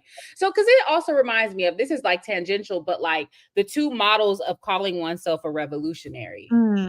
So Barbara Smith said she doesn't call herself a revolutionary because that is only something somebody else can call you. Then there's the Fred Hampton model where it's like, we are so afraid to call ourselves revolutionaries. We'll call ourselves anything else, and just communists too, to be honest. But that you say, I am a revolutionary because it is like, this is your trajectory. So I think I think about that also in terms of, when does one become a revolutionary? And then what is the praxis before that, like consciousness, But I also think so, yes, and I think you can engage in trying to enact revolutionary praxis on the process of becoming, in the process of becoming. Like, that can be a part of the process of becoming, I think. And that's also how I think about this, what this intervention is for me, and what I'm thinking about in terms of Simple Touré's intervention, right? Because the next piece that I wanted to highlight was this. Yes. That is why within the revolution, the social relations cease to be personal or sentimental in order to become impersonal or militant. These impersonal and militant relations do not exclude the most profound intimacy, the greatest confidence between men, for as soon as consciousness becomes as a militant one, friendship becomes militant, as well as sympathy. And then the existence of two friends comes as a factor of progress for their militant life in the service of the community and the revolution. Right. And so then, even in thinking about the types of relationships that we have with each other, whether we are actively engaged in a functioning revolution or whether that's an ideal future, that we have to be engaged in the process of having those types of relations in our everyday life, right? And so that is to say that, like, yeah, I mean, I'm sure we can have friendships with people who we don't necessarily have we're not completely aligned on all things. But then the question for me is like, but how good of friends can we be if we're not really aligned on the most essential things? And that's one of the things that particular edict is pressuring me to ask. I agree. Yeah. And so it's also like, what are the essential things? So for example, me and you always disagree about Pan-Africanism and Black internationalism, but because we have our foundation is like African people must be revolutionary, and we understand we're anti-capitalist and et cetera, et cetera. And so I think that part of that ethical commitment is discerning between comradely disagreements and what are the deal breakers, right? Or like put it differently, sort of, who are your enemies and who are those with whom you deeply disagree, but you're on the same side. Yeah, and I also think even with the example that you gave of the Pan-Africanism and Black internationalism, there is a distinction even in the nature of what we're disagreeing about on that. Right. Because it's not a disagreement where either of us are saying that the other one is irrelevant or stupid or whatever. It's actually it's more a question about the relationship between the two. Right. That's the nature of our disagreement, at least. I can't speak with, for other people. And so there is no like fundamental negation of the importance of the concepts in the nature of our disagreement. Right. And so like, there's no fundamental negation of like things that are essential to our being in our disagreement. So it's just a few more things that I wanted to highlight from this. Okay, so revolutionary ethics is inconsistent with routine life. And this is something that I also thought was interesting. It's inconsistent with routine life, with sentiment, with smug followership. And when I read this, it's inconsistent with routine life. How I interpreted that is that like revolutionary ethics is inconsistent with going along to get along. Like you cannot necessarily engage in a revolutionary ethics and just like acquiesce to life. And like whether that be like silly shit on a daily basis or like more important things, like a revolutionary ethic means that it is a struggle in every aspect of life all the time. And it's like, and that shit is exhausting, obviously, but it's something to really think about what it means to really fully live with and inhabit a revolutionary ethic. Yeah, that reminds me of Erica had posted about basically the way that like bourgeois and nonprofit speak of burnout and capacity have infiltrated like organizing circles, because it's like, yes, you're tired, you are literally trying to be a new human being, right? Mhm. You are struggling for a different world ultimately, but that begins with a different way of being in this world, like how you Yeah. relate to yourself, how you relate to other people, right? And Mhm. so that is tiresome, right? But you Yeah. have to run on tired legs, so to speak. You can't just not do shit because you're tired. Like, we all tired. Absolutely. Yeah. Absolutely. So then the last, so this is just continuing that, right? That is why the consistent revolutionary is required to constantly have a revolutionary reflex. No obstacle should mislead or discourage him. This is why the consistent revolutionary could not venture to underestimate or overestimate a factor of victory or temporary failure. Dialectical analysis enables him to avoid all hesitation, either to the left or to the right, right? And so then that's just, and so the last one is one that I was thinking about, because because in particular he's talking about writing, and what that, what that means. And again, we can talk more about this, but this is just me really trying to work out my own struggles, like why, like, because people keep asking me like, why do I struggle with writing the way that I do? And I really am trying to understand why I struggle with writing the way that I do. So the last thing I want to read before we conclude this kind of part of our conversation is: revolution is the qualitative change desired by the masses in all fields of their existence. Um, that is why he who claims to be revolutionary but confines himself to speaking and writing while refusing to work becomes an imposter. Revolution creates the material and immaterial goods required for the continuous evolution of the people, with the view to ensuring the integral satisfaction of the totality of their needs. Revolutionary ethics is therefore reflected in political, economic, social, cultural, human, and professional consciousness. We have stated that theory is worthwhile only through practice. In the last resort, it is the practice that brings about human happiness and qualifies man and the society. For me, just in terms of that sticking out, and again, like, I have no like pushback against people who find use in writing and who find writing like useful for working out their ideas.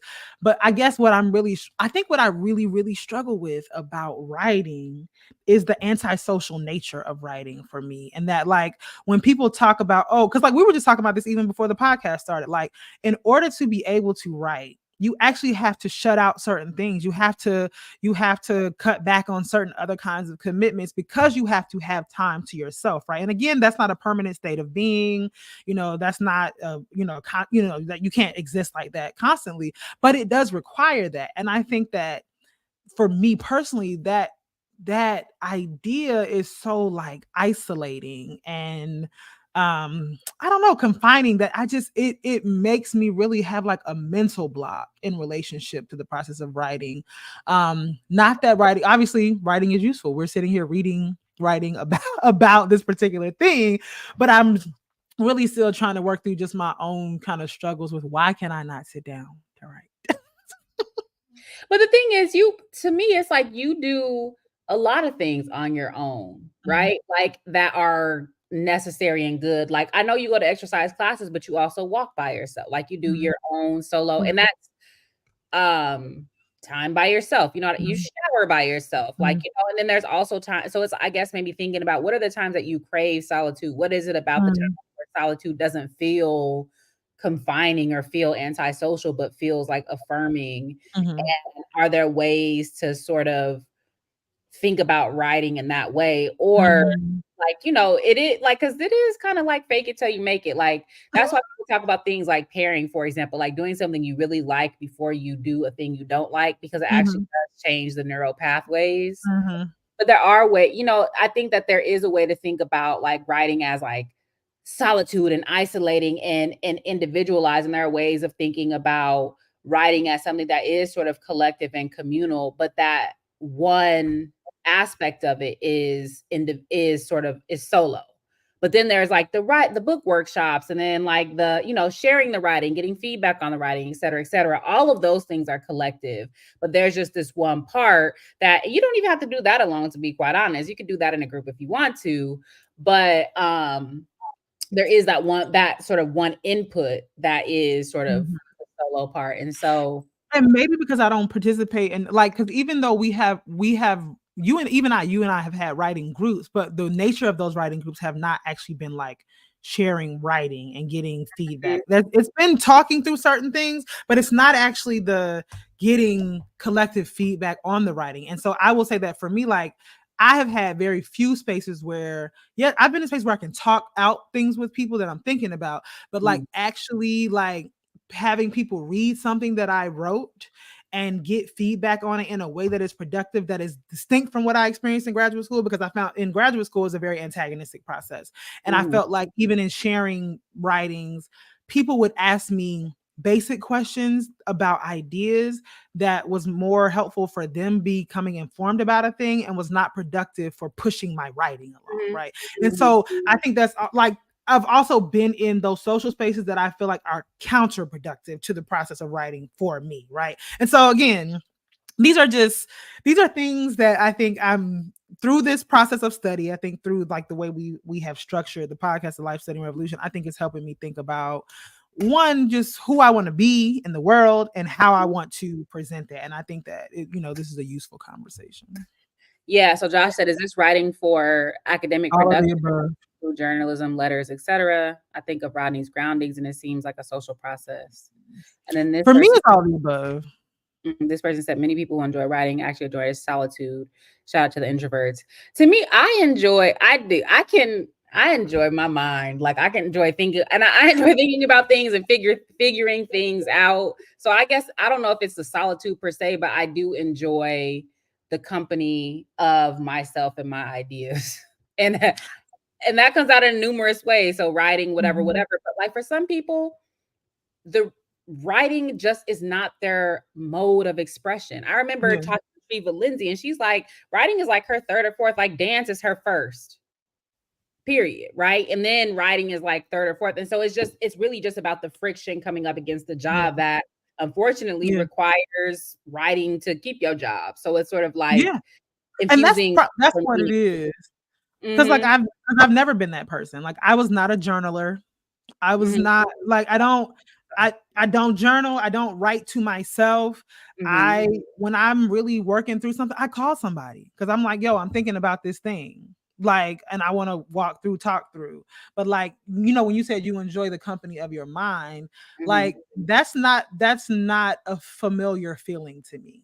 You be writing long ass texts when you cussing a motherfucker out though. So like, but again, that's direct communication with somebody. But I'm writing that to somebody.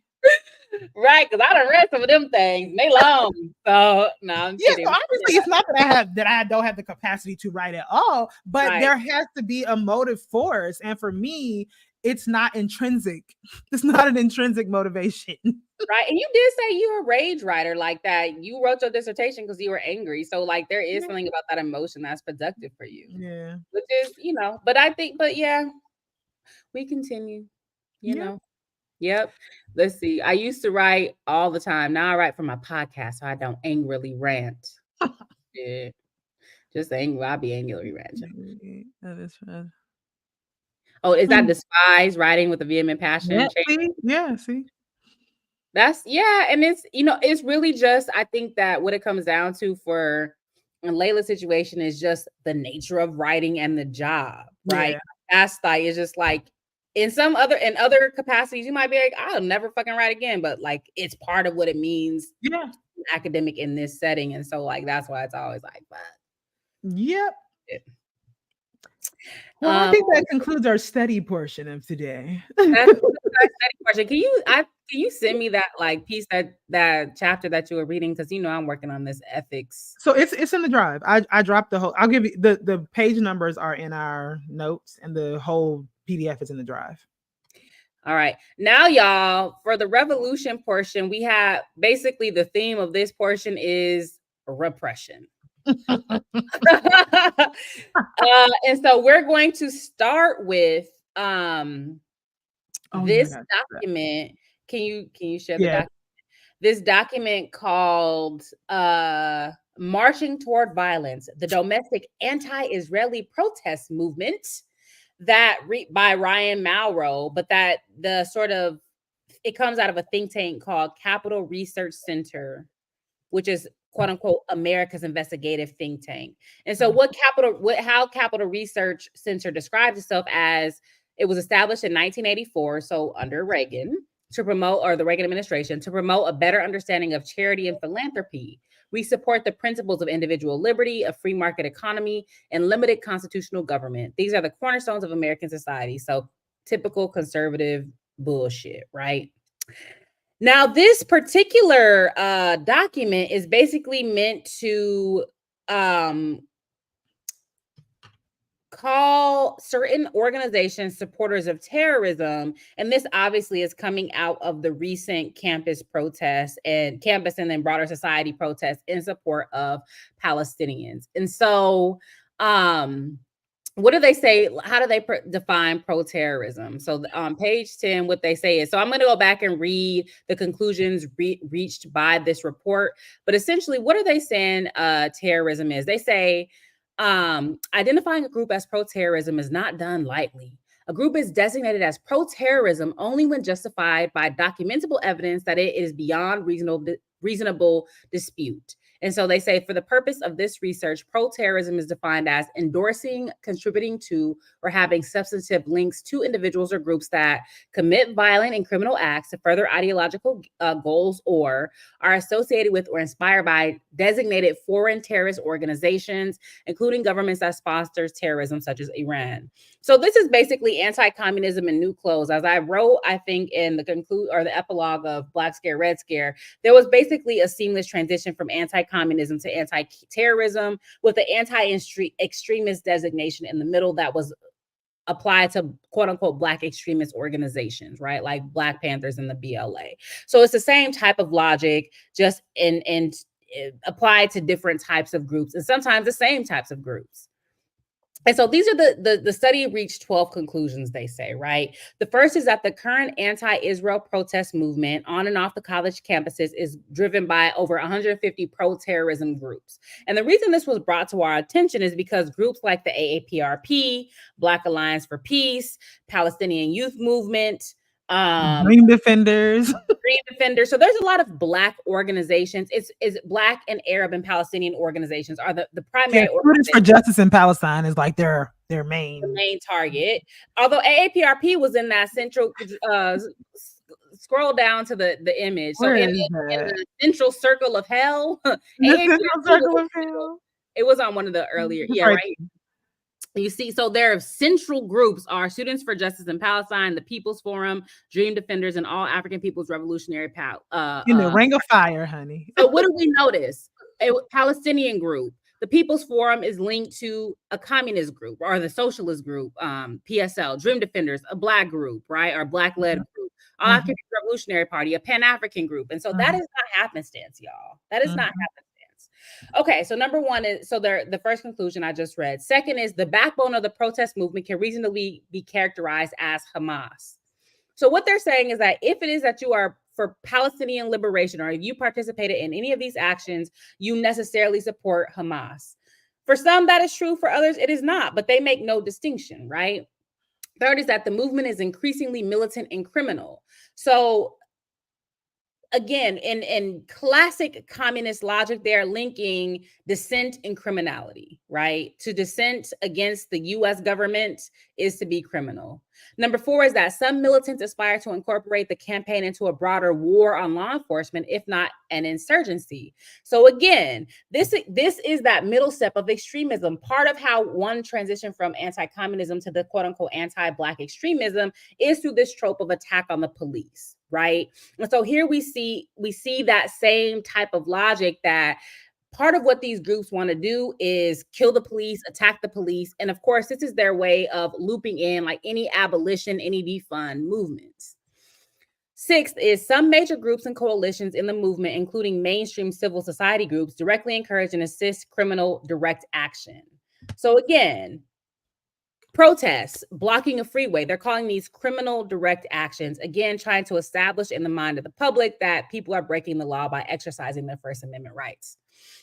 7, the movement's leaders have successfully branded it as only opposing genocide and supporting a ceasefire. It goes on to say, even though it was created almost entirely by supporters of anti-Israel terrorism who were inspired by the October 7th attacks and seek to assist Hamas and other terrorist groups. Again, here they're trying to say, if you say you're against genocide and you support a ceasefire, you're supporting Hamas and you're actually pro-terrorism. So it's creating these sort of discursive linkages. 8th, the protests and messaging demanding U.S. intervention to stop Israeli retaliation began almost instantly after news of the attacks broke. So they're trying to establish this timeline that because these people are pro-terrorist, immediately after the terrorist attack, the quote unquote terrorist attack happened, they're trying to call for the U.S. to stop Israel from quote unquote protecting itself, right? So they're trying to place all of the blame on those who support Palestinian liberation and make Israel the victim. Never mind the fact that the vast majority of these organizations have origins that far predate October 7th. Far predate, right? Number 9, media coverage suffers from a failure to accurately characterize the position of the protesting groups and their leaders. So they're saying that the media is not calling us terrorists enough. They're calling us things like students and people and protesters and human beings. Number 10, a large portion of the protesting groups support the Iran-led axis of resistance. Oh, I just said Iran. I didn't mean that. You know, that the Iran. Miss, I don't have an accent. Go ahead. Which includes Hamas, Syria's government, Hezbollah, the Houthis in Yemen, and extremist militias in Iran attacking the U.S. military. And so again, here what they're saying is that if you support self-determination or the struggle against settler colonialism, U.S. imperialism writ large in all its forms, then you are necessarily supporting terrorism. Number 11, only a handful of the protesting groups have condemned Hamas and the October 7th attacks. So again, these people are trying to tell you how you can protest, and the way to give any pro-Palestine liberation protest legitimacy is you must condemn October 7th and you must condemn Hamas. And finally, the 12th conclusion they came to is that the majority of the protesting groups seek the destruction of Israel. So to be against settler colonialism, again, to be for Palestinian liberation, sovereignty, and self-determination means for them the destruction of Israel as a sort of as a form of racism or a form of ethnic chauvinism, as opposed to as a form of anti-imperialism and anti-colonialism. Mm-hmm. So, yes. But I think this next, even though I know there's other parts that we want to talk about, but this next step right here, the legislators, law enforcement, and concerned citizens have 10 options for taking action. Mm-hmm. And among them, they say that they should strip nonprofit status from criminal organizations. Because the People's Forum is a nonprofit, isn't it? I know Dream Defenders is a nonprofit. Movement Builders, which is a fiscal sponsor and a nonprofit. Yep. Exactly, right. And so obviously financial attacks. Charge offenders under federal racketeering and sedition laws, which we've already seen. You've talked about in relationship to Yeshiteli's case. File state level charges and use domestic terrorism statutes. Deport terrorism supporting foreign protesters, as we saw as an attempt with Mamadou Tall's case. Federally designate foreign groups as terrorist organizations. File class action lawsuits against Students for Justice in Palestine specifically. Mm-hmm. Proactively educate reporters on groups' extremism so that they can, properly vilify us. The media. Yes. Substantiate claims of foreign support by safely declassifying credible intelligence. Reform nonprofit regulations to increase transparency and accountability, and pressure universities permitting unchecked anti-Semitism through high-profile donor statements and actions, as if that's not already happening. So basically what they're saying is that rich people should be able to dictate and determine what happens on these college and university campuses, right? Or famous people. So this is also why we need to combat celebrity culture. Mm-hmm. All right. Oh, let's see. So one other thing that we wanted to highlight from this, again, that circle. So is this the same? Is it the same? Okay. Okay. It's the circles. Wait, did I miss the start of it? Oh, okay. Yeah. Okay, so they say that there are 4 overlapping circles of pro-terrorism groups. And so this is how they define them. The first circle is political warfare. The outermost, and this corresponds to this graphic, right? Mm-hmm. That's so far back up.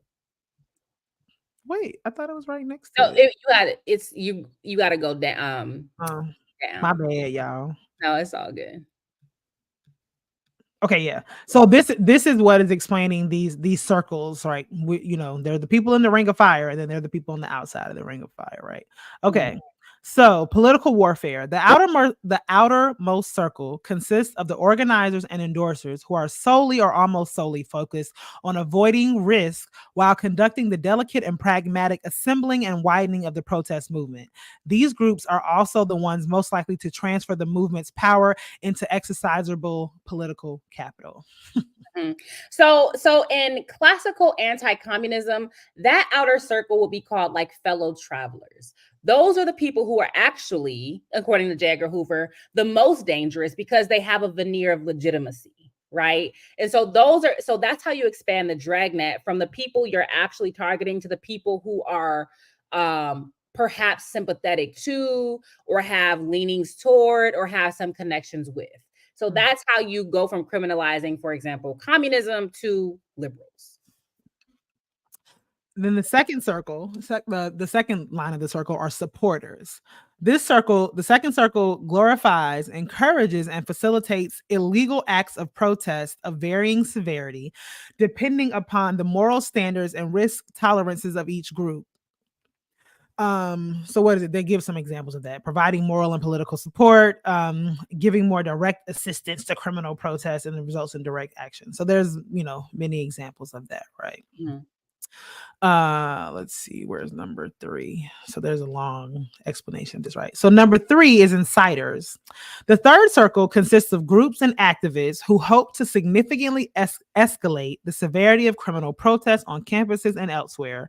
Proposed actions include causing greater property damage, forcibly seizing property, and resisting law enforcement, including through violence. This is where they're really targeting the SJP, right? Mm-hmm. And then the fourth circle are the actual domestic terrorists in their assessment. Mm-hmm. The most militant and dangerous element of the movement is openly urging, planning, and carrying out violence that clearly falls into the category of domestic terrorism.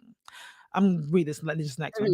The unifying theme within this circle is that the movement has become so powerful that it must implement a wider campaign of destruction aimed at imposing its will instead of trying to produce voluntary change through persuasion and political pressure. This is actually absurd. The objective is to be achieved by dismantling the infrastructure involved in the U.S.-Israeli alliance and anything else perpetrators view as sustaining Zionism, especially entities related to military and law enforcement cooperation. I was just complaining how I hate the fucking terminology dismantling. It's actually a liberalization of the terminology we used to use, which is to overthrow. So interestingly, they're obviously paying attention to what's being said. What's being said in sort of organizing circles. The other thing to pay attention to is that this loosely corresponds to the red, yellow, green typology that was being used in some of the protests, where red folks were folks who are willing to take on the most risk.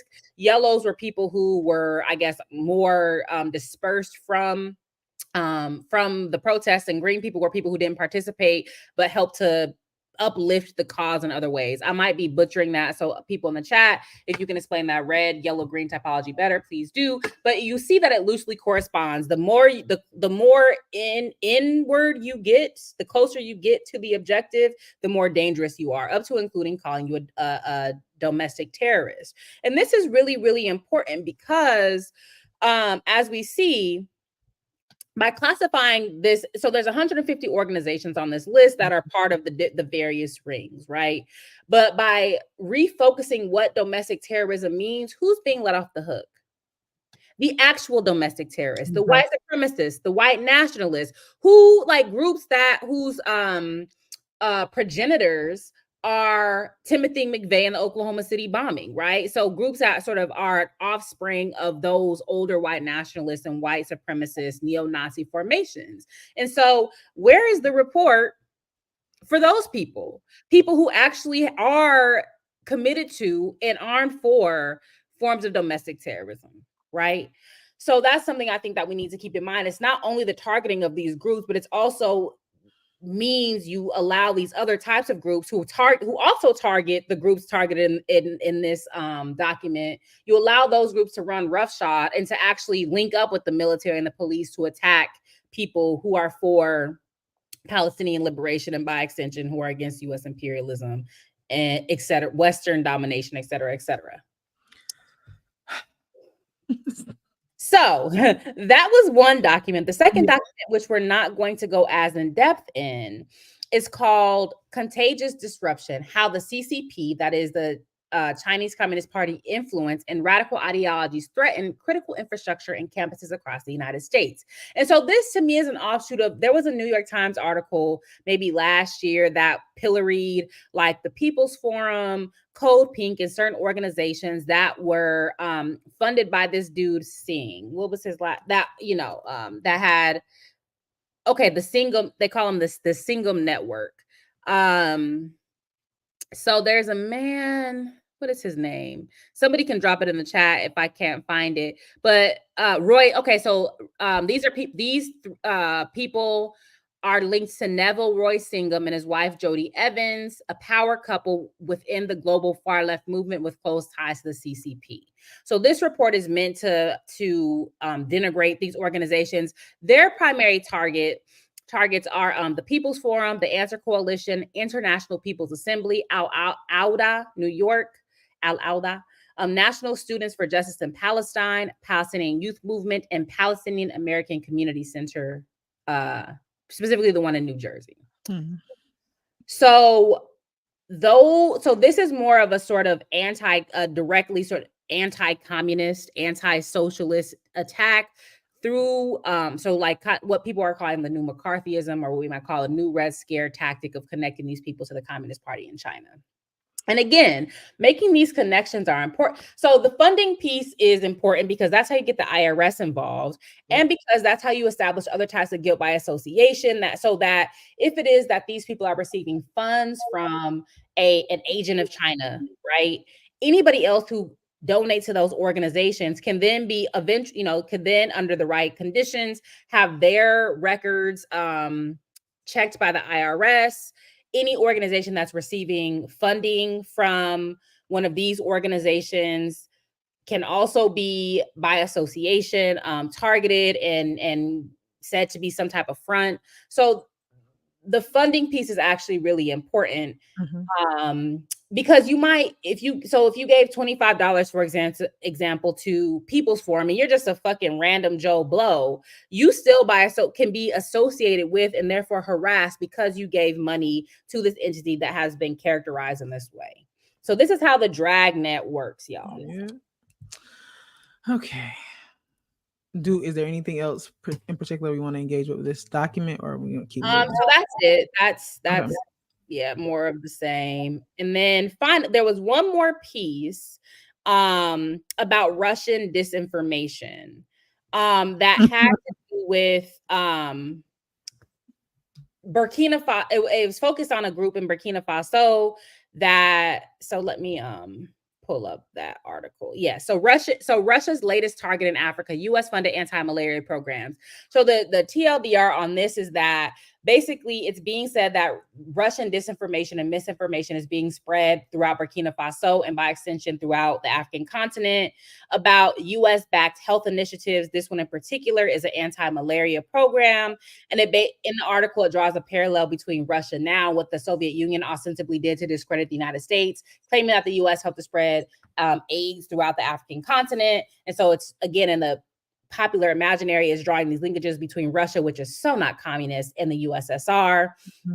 It goes on to mention Africa Stream at the end of the article, again, doubling down on the fact that Africa Stream is some Russian news front. And the fact that it focuses on Burkina Faso conveys the threat that the alliance of Sahel states is posing to Western and U.S. hegemony. And so, in these various ways, they're ramping up the attacks on the AES. And not only that, something else that it mentions in the article is that the U.S. is beefing up its propaganda arm in places like Cote d'Ivoire. So that is a direct neighbor of Burkina Faso, in order to spread its own propaganda bullshit. But the other upshot to this is that Africans cannot think for ourselves, whether it's African organizations like the APSP that obviously got convicted of conspiracy, or whether it's African countries, African leaders who have taken on anti-Western positions and have built apparatuses for self-determination.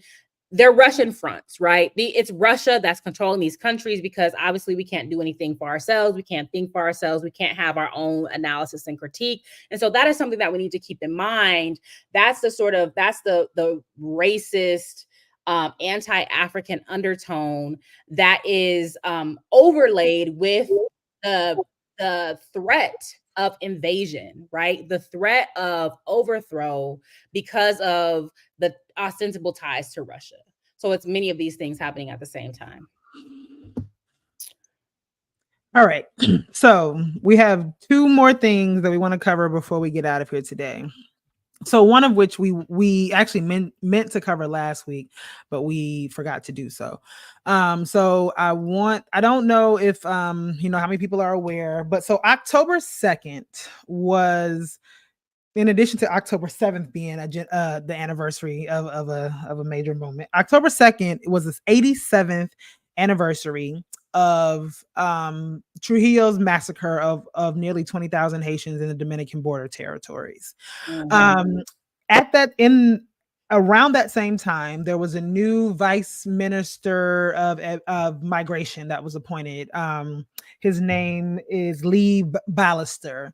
And so there is an open letter that is going around to President Luis Abinader of the Dominican Republic, because in the sort of on the anniversary of that massacre of Haitian people, and just in the aftermath of the new appointment of Lee Ballister, it was announced, the Dominican Republic announced their intention to deport 10,000 Haitians per week. What we also know about this is that Haitian is coded language for Black in general, right? So yes, they will be deporting Haitians, but they are also deporting Black Dominicans, or anybody who is Black who is being read as Haitian, dark-skinned, haired, like the traditional Black features, right? Yes. And it's, so I think both Sharice and I have shared some things about this in the recent days, but that it is already clearly the case that they are utilizing this to deport folks who do have papers with the Dominican government, right? But we've seen this repeatedly, really in the 87 years, but repeatedly in the last decade or so, because I believe 2015 was one of the last times there was like major massive deportations of Haitians as well. But it's been an ongoing project.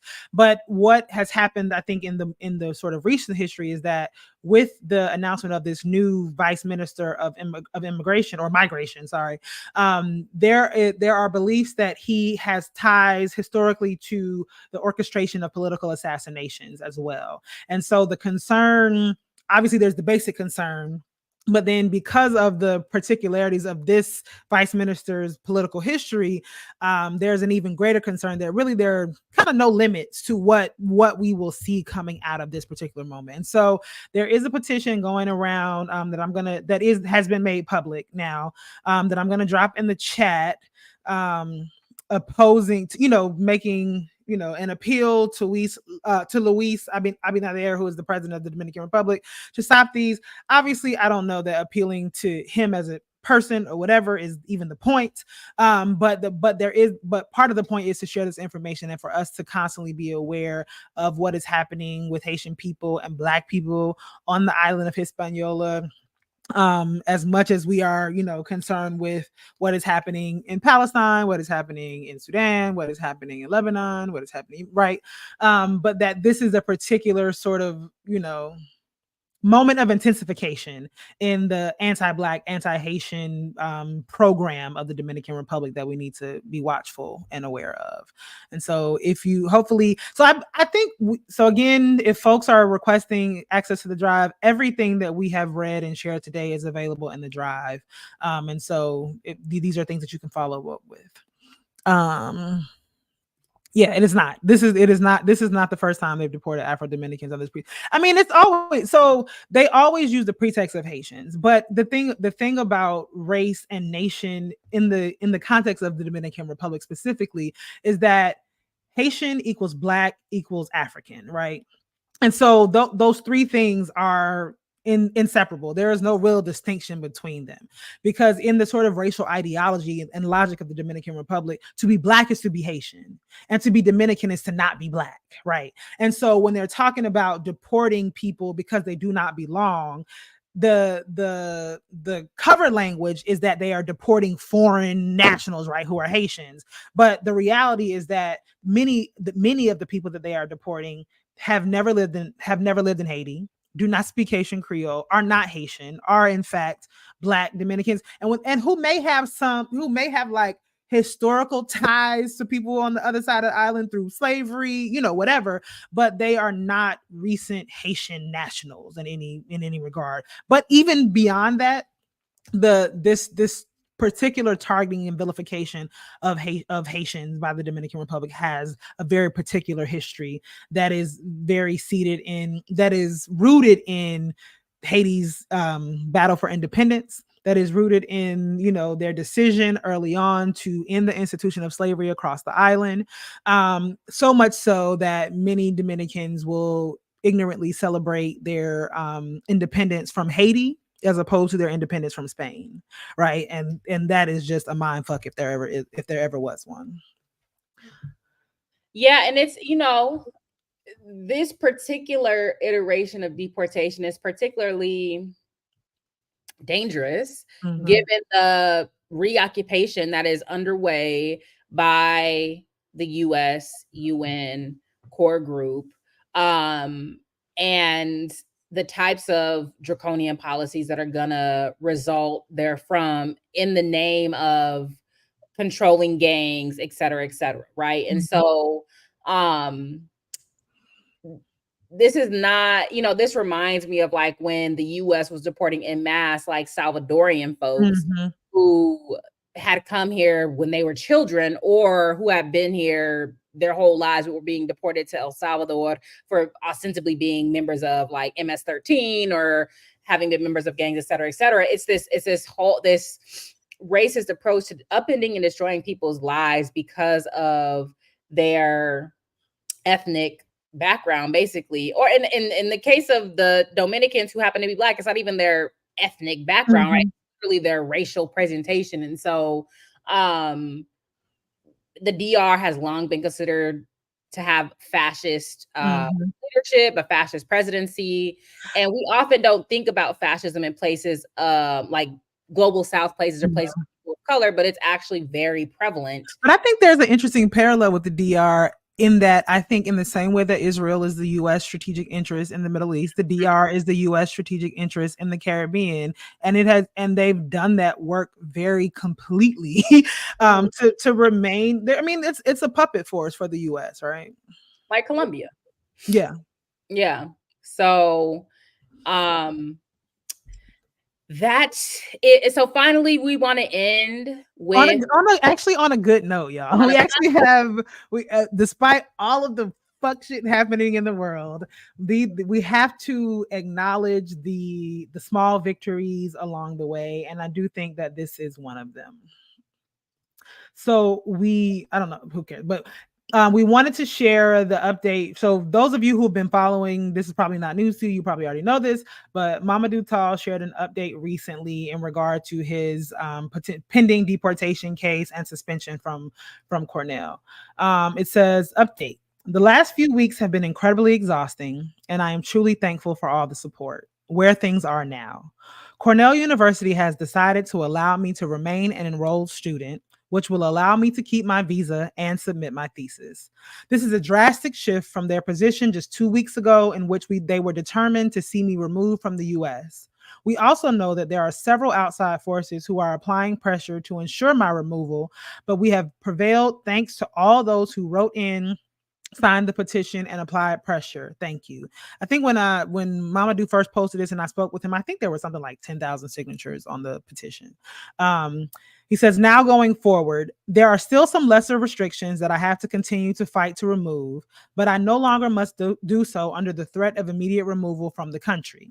The struggle continues. But for now, I will take this win and hope it serves as a reminder that you can fight back against these institutions. I have no regrets. There will never come a time where I say to myself that I went too hard for Gaza. We still haven't done nearly enough to stop the genocide. It is always and forever free Palestine. Yeah. So I will say, just as a little bit of context, one of the things that they're still trying to impose is basically like a pass law for him on campus. So he lives in a dorm that is on campus, but it's not owned by the university, so it's technically private. So he can remain in that dorm, but they are trying to restrict his movement on campus, basically between his dorm and his department building. They have not allowed him to return. He was teaching his own class. They've not allowed him to return to class. But in the conversation that I had with him, I told him that honestly, this is a win, because the Cornell is not the limit of the way you can engage in pro-Palestinian, anti-Israeli demonstrations.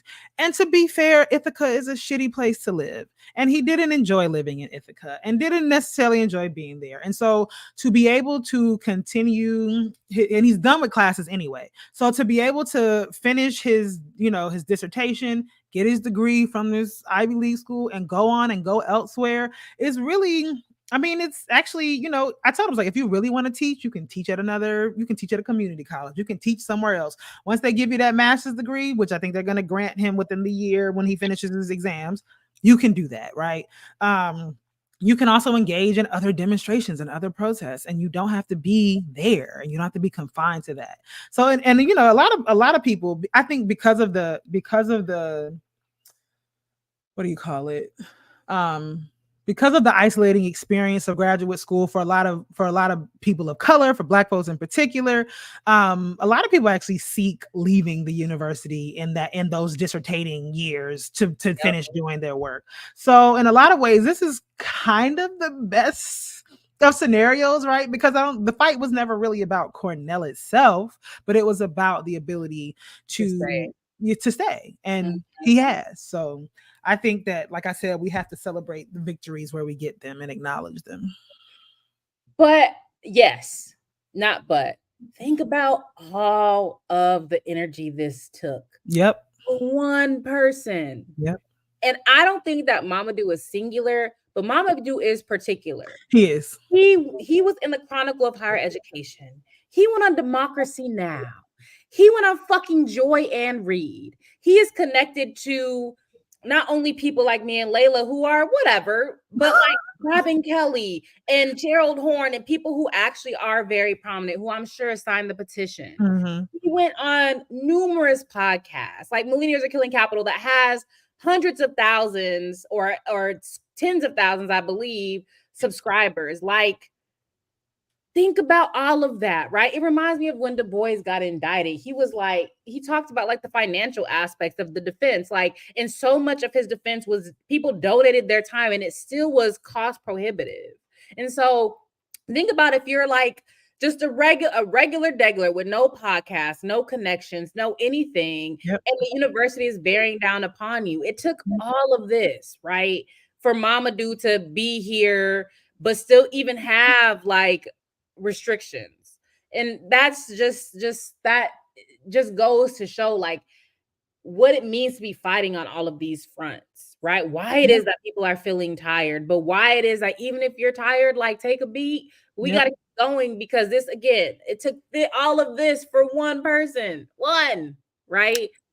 And this didn't translate to policy. Like, this is the one case. Yeah, although it is a precedent, but I think the other thing that I was reminded of in this is how important it is to be doing this type of work in community, because that is what saved him. That is what saved him. And the other thing we need to lift up is the Black Student Union at Cornell. Without the Black Student Union was like, if you guys keep fucking with Mamadou, we don't feel safe as Black students. And so so that is actually important too. The undergraduate student activism as well. And also that organization. And this is why we say you have to be in an organization. If you're not like fucking Ta-Nehisi Coates or Nicole Hannah-Jones or whoever, like, it is regular people who are going to defend you. Exactly. It is regular people who are going to have your back. And even if Mamadou's case had proved unsuccessful, it was his regular, ordinary comrades who would have lifted him up and continued to be in solidarity and supporting community with him. And so, that's wild. Wow. But that's all we got, y'all. We're getting back to LDI times, because last week was like 2.5 hours. This week was 2 hours. Getting back to LDI numbers, but it's like as time goes on, we just got more and more. As this world crumbles around us, it's our responsibility to like. Listen, we haven't even been talking about natural disasters, so that's a whole other thing, bruh. And what's something we need to talk about that we should talk about next week is what happens to prisoners in these natural disasters? What happens to incarcerated people, right? Because they're left to die. Think that they're getting, you think they're getting bussed out in boats and help absolutely fucking out. And no, they're actually being used as chain gang labor. They're being used to protect others and then being left to fucking fend for themselves. So I definitely want to have that conversation, and maybe we can have somebody on to have that conversation. So it's every other week is an interview. But thanks for tapping in, y'all. And staying with us. Yes. And we'll see you next week, probably at the same time. We don't know. Look at the schedule. But yeah, we always enjoy engaging with the chat, and leave us comments. Send us emails, let us know what's going on. Oh, and before we leave, shout out again to